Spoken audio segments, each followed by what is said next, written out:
COVID-19 hazards caused by heavy rains in Lusaka's Bauleni compound has continued to show its effects as the recovery process has proved to be tough for some people who were affected. At least 5 people, including children, died in Lusaka's Bauleni compound following heavy rains that swept through the area 6 years ago. The heavy rains also caused damage to several houses belonging to ZNBC staff at Twin Palm Transmitter's compound, Zesco transmission lines and other infrastructure, and this church was among the affected. Since then, they have been struggling to rebuild the church, hence they have been praying in the unfinished structure. But during the rainy season, it is not easy. It is this group of young people which came up with an initiative to raise resources, and the recent album launch was one such initiative. Christian Community Church Elder Joseph Samukaya thanked Lusaka Central Member of Parliament Margaret Mwanakatwe for complimenting their efforts to rebuild the church. In 2015, after we finished building it, all the gaps, they collapsed during the time of storm, which we had in 2015. If you can remember, some of you, when the president came to support other families in the community of Baulen. So since that time, as we have been struggling to bring up our building. So now we have been searching for or looking for the people who can come to help us to finish the building. So we want to thank her for the efforts. She's been so much helping here in this community in terms of supporting those that are in need. And as a church, as I'm speaking, she pledged during that time we are launching, she pledged something, and this is what she have come to fulfill. And Mrs. Mwanakatwe, who donated 20,000 kwacha towards the reconstruction of the church and purchasing of music instruments, implored the youth-led choir to continue mobilizing resources through right means. I couldn't help myself. We had an afternoon in Bauleni where we had many choirs that came together. Tonso tutenze kuimba utu. Jeremiah ezoimba. But in my choir mbili anaimba just to raise money for that purpose. And this is how I was encouraged and driven and ensured that I'm able to support what they do. My support is in 2 parts. What they intended to raise that day was X amount, and this man will say, and also these Georgima, my gospel singers, they also needed support. So my support today is to 5,000 to AVA choir and 15 towards what they said they wanted to raise money for on that day, one of which was for the roof of the church which was blown over. Patrick Soko, Camnet News in Lusaka.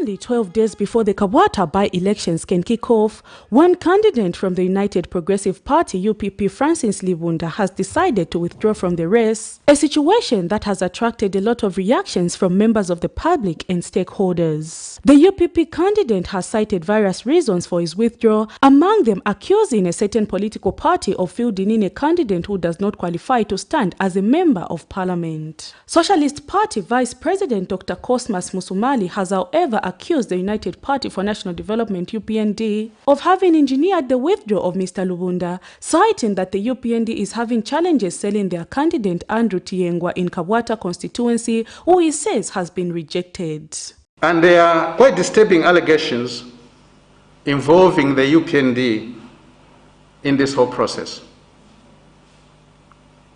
And those allegations are that the UPND engineered this resignation because the UPND is having serious problems selling its candidate, and that they have lined up two candidates whose names we have been given to take over. So when it is postponed and it resumes, it won't be the same candidate that the people of Kabwata have rejected. Dr. Musumali has since appealed to the investigative wings in the country to take interest in the matter. Again, at this point, would appeal to the investigative agencies, to the Anti-Corruption Commission, would like to appeal to the police to get on this matter as quickly as possible. If these allegations are true, this is a crime being committed.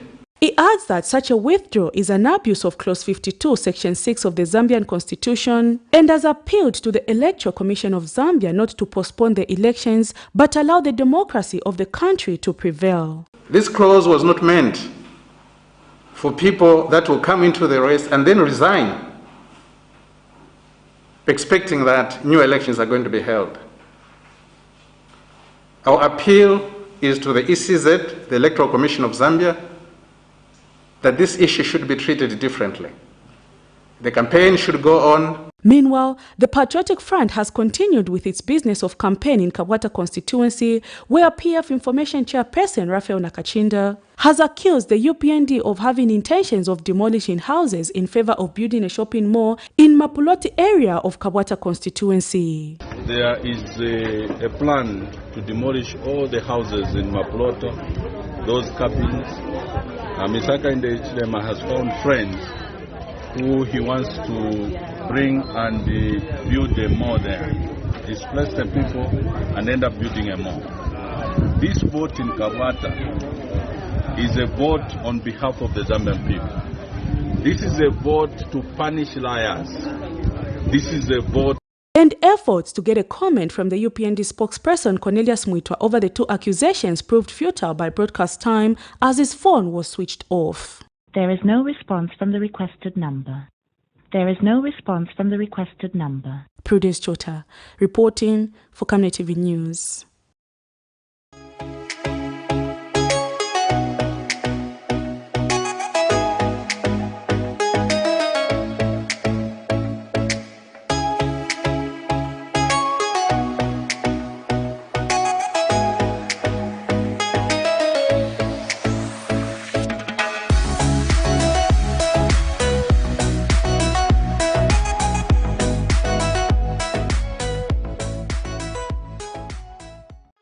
Peace and unity have continued to be an anchor for development, as no country has developed without peace. Tension, panic, unrest, and hunger for power has been unleashed on the Zambian soil, and violence has been seen as the outcome of this gesture.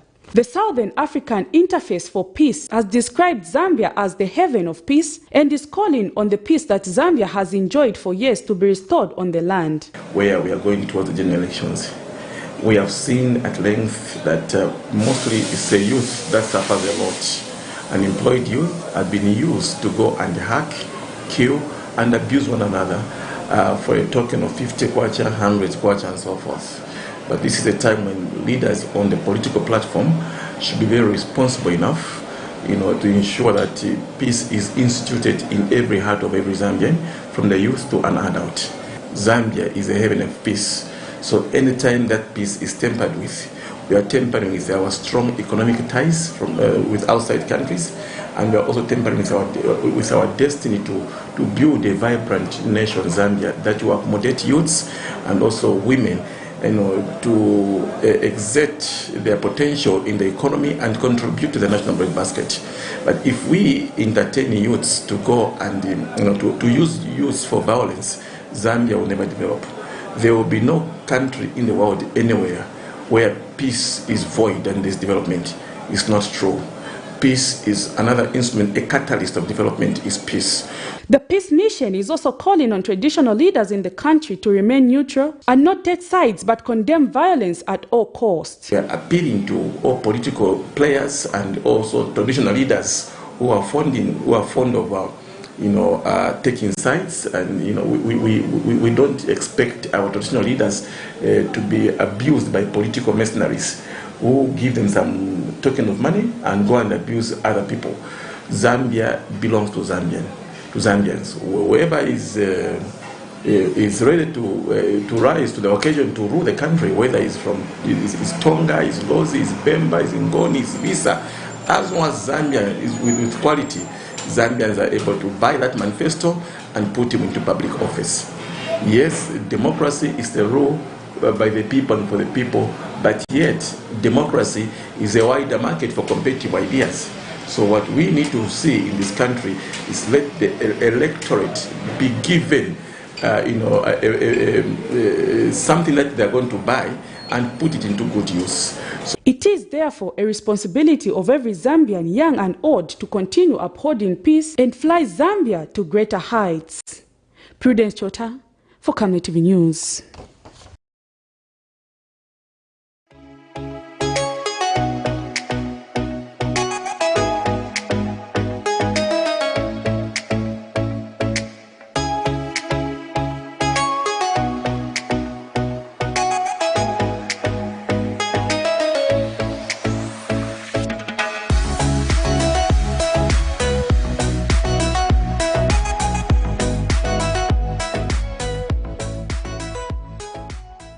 Continued reports of citizen harassment and violence by political party cadres have worried the Lusaka-based clergyman Bishop John Mambo, who has called for the approach of handling the problem of cadarism to be relooked at under the new regime, if to have effective results. In an interview, Bishop Mambo, who is also Chikondi Trust Foundation president, notes that the country witnessed a lot of bloodshed prior to the 12th August 2021 general elections, adding that the country now expects to see change. He has called on the church to play their role by speaking against this vice, as well as inculcating moral values in youths, stating that they are majority of perpetrators. We should be the one to teach that cadre who's in my church, who's in my family, who's my son, who's my daughter, to say it's not taking us anywhere. We know that the youth in numbers, they are in a hurry to get employment. The new Dawn government budget kicks off in January. Even to see the effects, I'm not an economist, it will take a bit of time. You don't have a wife today and then tomorrow there's a baby. It doesn't work that way. But my appeal is that let us raise our standard over the bar. The world now is looking at Zambia as a very peaceful country when it comes to transferring of power. But it should not end there. I think the reason why some of us are quiet now is that the president gave one assurance. Let's embrace each other. Let's love one another. The only thing that I can talk now is go around and tell others and say, look, we are one, created in the image of Christ. Bishop Mambo further says the duty that lies on the United Party for National Development UPND administration is huge, as people expect to see change under the new administration. The clergyman says the focus of the country should be on boosting the economy, unlike on ending cadarism, stating that it should be stopped once and for all. Can you imagine you have a by-election in Kabata during the festival season and you find people making very serious pronouncements in a Christian nation? Because as for Zambia, we should be a beacon of hope. First and foremost, we must know that we are a Christian nation, declared. That's what we are celebrating the other day. And everyone, regardless of the party that have been accepted, on top of that, Democracy means that it's a government of the people, by the people, for the people. It's not for party A, party B, and so forth. For me, I know now that HH is in State House. He is the president of all Zambia. Those who voted for him and those who not. Many stakeholders have been calling on political parties to ensure that their youth are registered in cooperatives so as to benefit from the new Ministry of Small Medium Enterprises Development as one way of diverting their focus from unproductive vices. Zipporah Mshala, Camnet News, Lusaka.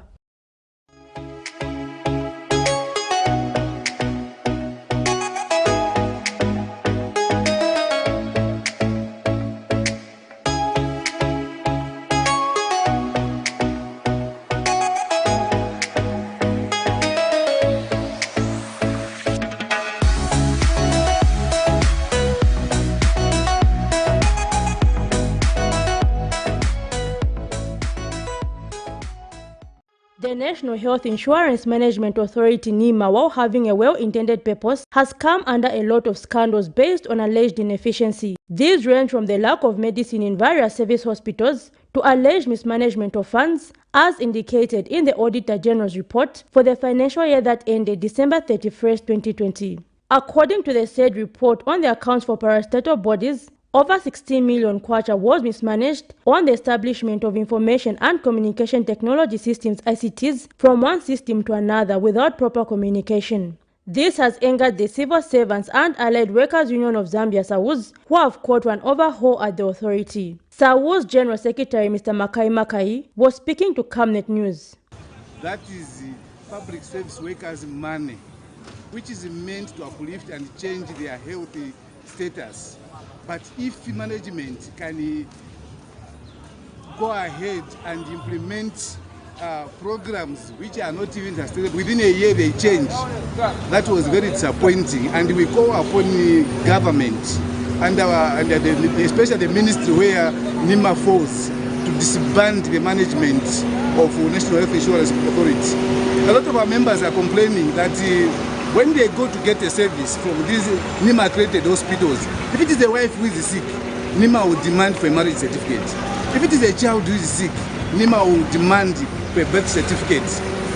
Now, we get appalled and get annoyed that the Auditor General's report exposes such irregularities and mismanagement in the finances, which we as workers in this country contribute towards that scheme. So we're very disappointed and we are not happy with what is happening there. Mr. Makai has also advised unions in the civil service to consider amalgamating in order to have a strong voice. If we have so many unions, is our bargaining power going to be as strong as if we had only one union? We are seeing a situation in this country where every sector they want to come up with their own union. Very soon we shall have drivers with their own union, officers with their own unions, clinical officers with their own unions, nurses with their own unions. Where are we going? The question the workers should ask themselves is, the more unions we have, are we going to get any benefit from that? For me, if you ask me as a worker, as a government worker, the best we could do is to come up with one strong voice where we could demand something from government, and government will bend, or the employer will bend and give us what we demand. He has further urged highly indebted civil servants to consider joining the available savings and credit cooperative to learn how to save. Zipporah Mshala, Camnet News, Lusaka.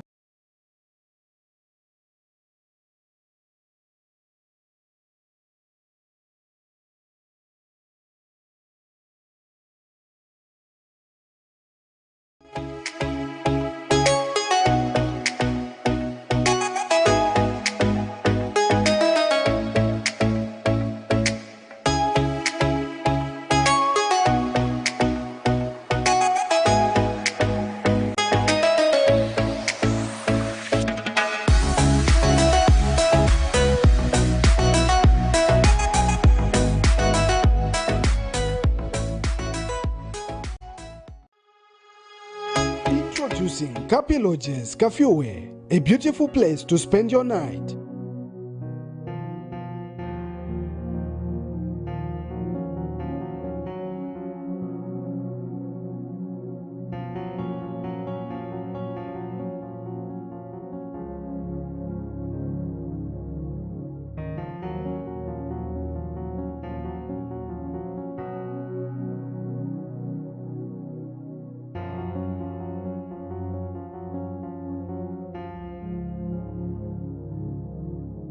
At Kapi Lodges, we have affordable and comfortable rooms to meet your expectations. We are located along Kafue Road, Shimabala area.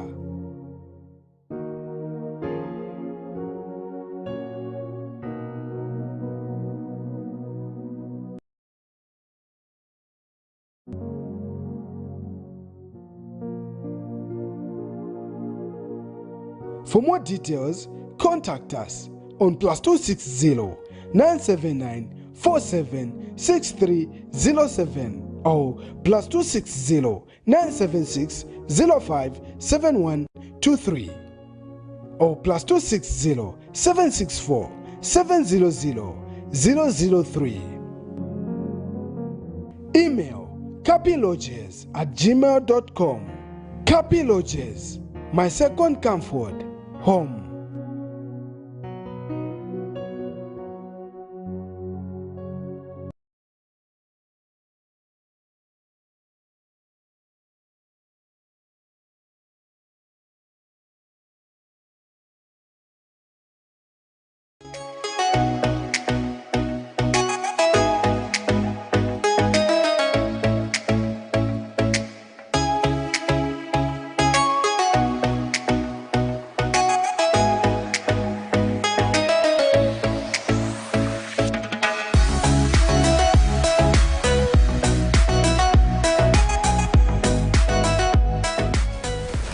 Thank you very much. You are still watching the Lunch Cafe on Camnet TV, and we are just showing you stories that happened a few years ago, just to remind you of what used to happen during those particular years. We call that particular segment the Forgotten Stories segment. Now let's move on into the next segment, and this segment is called the Emerging Stories segment. Now this is a segment where we give you stories that you expect to see in our 1930 main news bulletin. This is we just give you some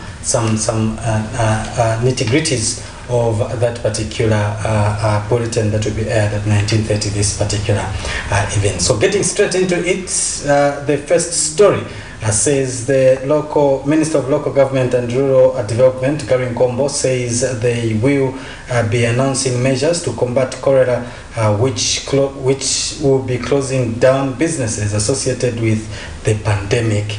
Now he notes that some people who are being discharged are being readmitted for cholera, indicating the problem is various localities.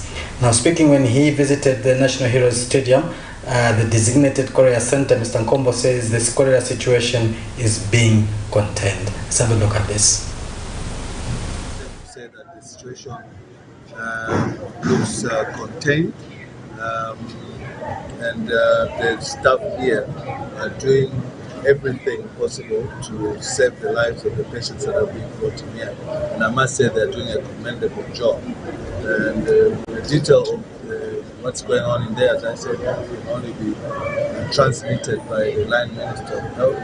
Our job now is really to go back to the community as local government to heighten the sensitization of how people must change their style of living in order to circumvent further transmission of this cholera pandemic. And maybe using this platform is to say that from our end, we will be communicating the measures that we are going to take in public places to strengthen the position of arresting the spread of the cholera. And this may mean having to temporarily close certain activities that we suspect may lead to the exacerbation of the cholera epidemic. And that will be communicated after we sit down with the line ministry and see how we can best get around it. It is also important to state that what we found here is that there has also been recurrences of people who are discharged and they come back, which means that back home, where the source is, there is a problem.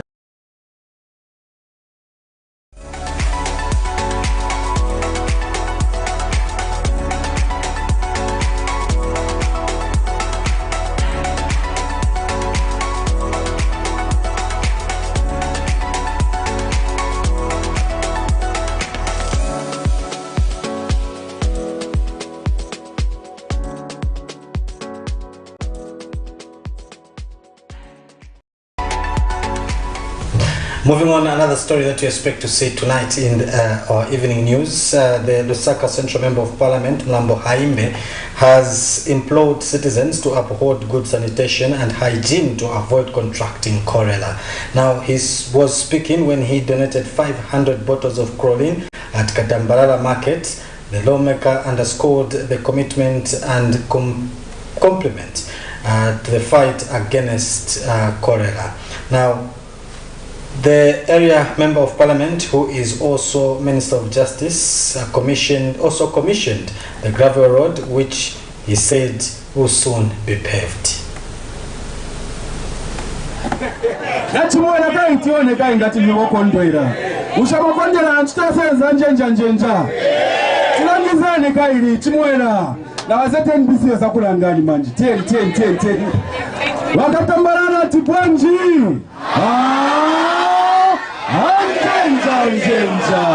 Ati road swaza kalungisapo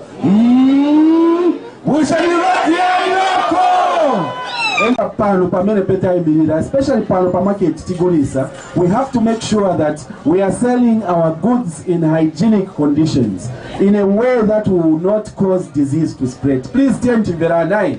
Tamverana? Okay, so chlorine ameleta kule terani. Msitotera na ministry of health atotereni. So that we protect our lives. This is summary to make sure that we and our families are safe. The message number 1 yet is Taburesa. Yeah, number 2. I think you saw me last week. I was here about 2 weeks ago, not last week. In a market, the way this market was in terms of the road network, it wasn't good. It was in an inhabitable condition. What used to happen every time it rains, there would be stagnant water, and people from all over Lusaka, including those from within Baulen, could not trade at this market properly. Business was suffering as a result. So I did make a promise 2 weeks ago. We launched the initiative to do the entire road network within the market and part of the trading area. As we speak today, the road has been done and it looks very nice. If you just look down here. See if I can hear him by. So, in other words, today we are launching proudly, together with our community members from this community, together with the traders from Baulen Market, the rehabilitated road. This is phase 1 of the works that we intend to do here at Katambalala Market. Following this work that has been done, we will now undertake a paving exercise as soon as resources are found, so that we don't leave it only at gravel. We are going to put interlocking bricks so that we have a perfect trading and working and living environment here at Katambalala Market. Moving on, another story that you expect to see today in the main news. Chasefu Member of Parliament, Mishek Nyambose, has been elated with the pace at which CDF projects are currently moving in Chasefu district of the Eastern Province. Now, Mr. Nyambose, who recently conducted the tour of his constituency to appreciate the implementation of CDF projects, says the coming of the New Dawn government has uplifted the lives of the people only in Chasefu district, but in the country as a whole. Now, Mr. Nyambose observes that Zambia is blessed to have a government that looks to all citizens equally, and has since encouraged President Hakainde Hichilema not to tire in uplifting the standards of Zambians.